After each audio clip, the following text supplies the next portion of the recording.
pernah dipanggil Habib ini gara-gara penyelenggara. Tapi kalau Anda lihat di pamflet, itu Habibnya dikurungi.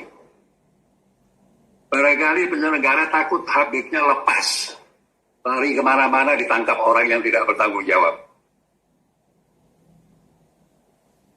Jadi seperti dikatakan oleh saudara Gus Nusron tadi, gelar Habib ini berat sekali. Kalau saya menyandang gelar Habib lalu mengumumkan kemana-mana, nanti saya takut betul di akhirat ditanya oleh baginda Nabi, kamu kok ngaku-ngaku keturunan saya? Kamu sudah berbuat apa? Nanti malu saya sama baginda Nabi. Jadi lebih baik Habibnya bukan cuma dikurungi, disimpan saja dulu. Itu pernah ada seorang alim terkenal pernah datang ke Indonesia, Al-Habib Abdul Qadir bin Ahmad As-Segaf. Ini saya mau bicara belak-belakan ya supaya didengarkan bukan saja oleh masyarakat yang luas, tetapi juga oleh keluarga-keluarga habaib. Dia datang ke Indonesia, dia bilang dia heran. Ini habaib di Indonesia ini sebagian besar tidak punya ilmu, tapi kok dihormati luar biasa oleh masyarakat Indonesia. Andai kata mereka punya ilmu, barangkali diangkat tidak boleh menginjak bumi. Terus diangkat terus, jangan sampai menginjak tanah. Nah, kembali kepada topik. Saya lihat tadi dua pembicara ini tidak membahas judul dari topik ini yang berbunyi peranan habaib, mengawal peranan habaib dalam perjalanan bangsa. Bagaimana mengawal habaib ini? Karena para habaib ini sebagian besar mengklaim mereka lah yang akan mengawal kita, kira-kira begitulah ya. Nah, mengawal ini saya artikan dalam arti menasihati. Jangan sampai habaib ini menyimpang dari garis Nabi besar Muhammad sallallahu alaihi wasallam. Menasihati itu juga bisa dalam bentuk kritik. Manusia harus selalu siap untuk dikritik. Kebangsaan itu apa? Kebangsaan itu adalah tujuannya macam-macam. Persatuan. Kita negeri yang terdiri dari berbagai suku bangsa, berbagai agama, penganut agama, ratusan bahasa daerah. Luar biasa ini. Founding Fathers kita ini. Luar biasa. Bisa menyatukan kita menjadi satu bangsa, satu negara, yaitu bangsa Indonesia. Ini harus kita jaga. Jangan sampai ulama atau habaib ikut-ikutan memecah belah.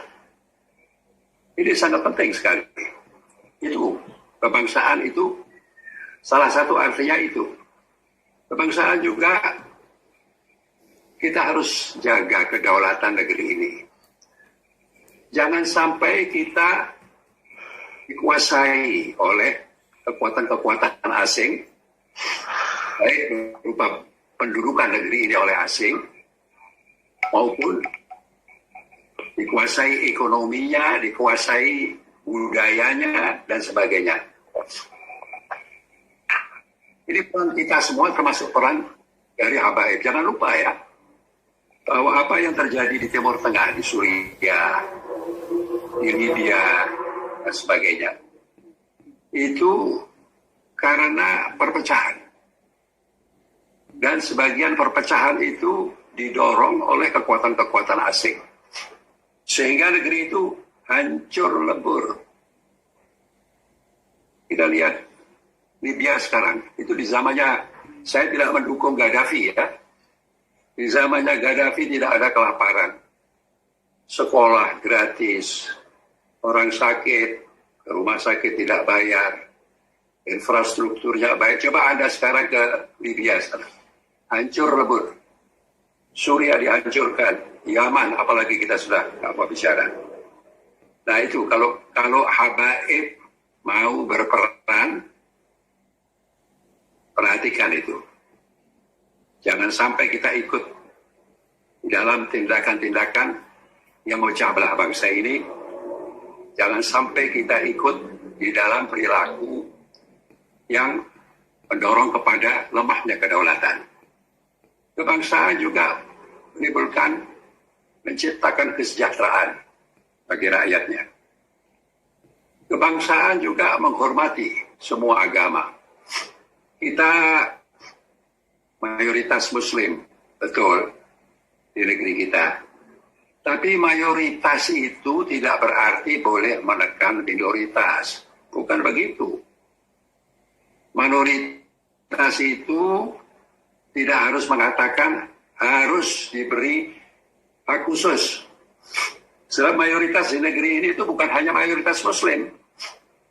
Ada mayoritas gender. Saya tidak tahu apa laki-laki lebih banyak dari perempuan. Lalu mengatakan presiden harus laki-laki. Karena mayoritas laki-laki. Ada mayoritas suku Jawa di negeri ini. Lalu kita mengklaim karena suku Jawa mayoritas, maka presidennya harus orang Jawa. Dan seterusnya, dan seterusnya. Apa benar itu? Apa bisa dibenarkan? Tidak ada. Negeri ini adalah negeri demokrasi. Setiap warga negara berhak untuk memilih dan berhak juga untuk dipilih. Dan kalau dia dipilih, dia harus dihormati. Tidak peduli sukunya apa. Tidak peduli agamanya apa. Ini kalau kita semua mau jadi warga negara yang baik. Kebangsaan dalam sisi agama, saya kira yang utama adalah memberikan kebebasan beragama. Saya sering dengar ya, bahwa ada klaim-klaim dari ustadz-ustadz tertentu atau habib-habib tertentu, Islam di negeri ini dipojokkan, Masya Allah. Masjid terbanyak di dunia itu ada di negeri ini. Ada lebih dari 800.000 masjid di negeri ini. Jumlah hujjaj, orang yang pergi haji, seluruh dunia yang paling banyak itu orang Indonesia. Majelis-majelis ta'lim, pesantren-pesantren, sekolah-sekolah agama bertebaran di seluruh negeri. Tidak ada pembatasan-pembatasan. Apa yang dimusuhi? Ya, dia bilang ada kriminalisasi ulama. Nah, ini harus hati-hati, ya. Kalau kita bicara kriminalisasi ulama, harus hati-hati. Apa artinya? Apa yang dimaksudkan itu bahwa kalau ada ulama atau yang menyebut dirinya ulama melanggar hukum boleh. Artinya kalau ada ulama yang melanggar hukum tidak boleh ditangkap, tidak boleh diproses di pengadilan. Mana ada aturan seperti itu? Nabi sendiri pernah mengatakan, kalau putriku Fatimah mencuri, dan itu tidak mungkin saya kira, kita semua yakin, maka aku akan potong tangannya. Tidak ada itu keistimewaan hukum buat ustadz, buat ulama, buat habib, tidak ada. Melanggar hukum harus diproses secara hukum. Kriminalisasi ulama itu istilah politik itu. Itu istilah politik. Kalau ada penegakan hukum yang tidak adil, Kita ajukan ada lembaga-lembaga.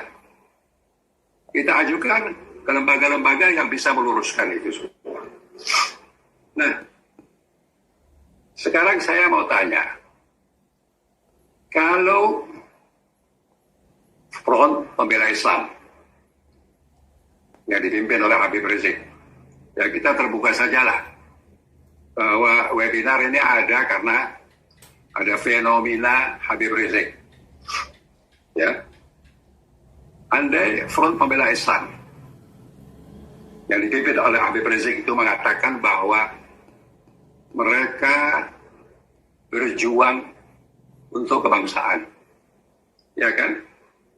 Harusnya namanya diganti dong, FPK, Front Pembela Kebangsaan, bukan Front Pembela Islam. Yang mau dibela Islamnya itu yang mana? Ya saya katakan tadi itu, Islam di Indonesia ini luar biasa.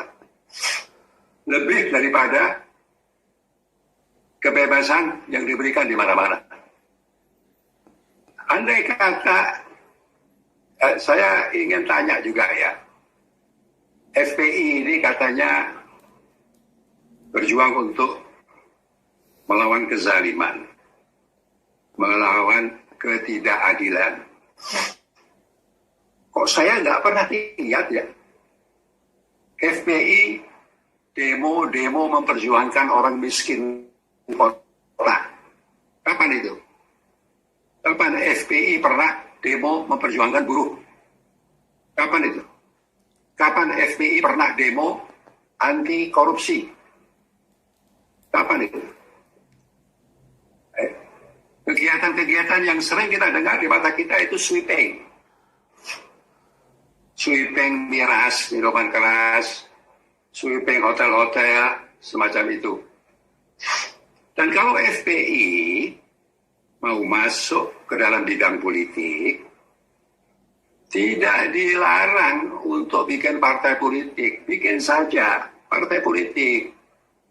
Sekalian bikin PPI, Partai Pembela Islam. Boleh.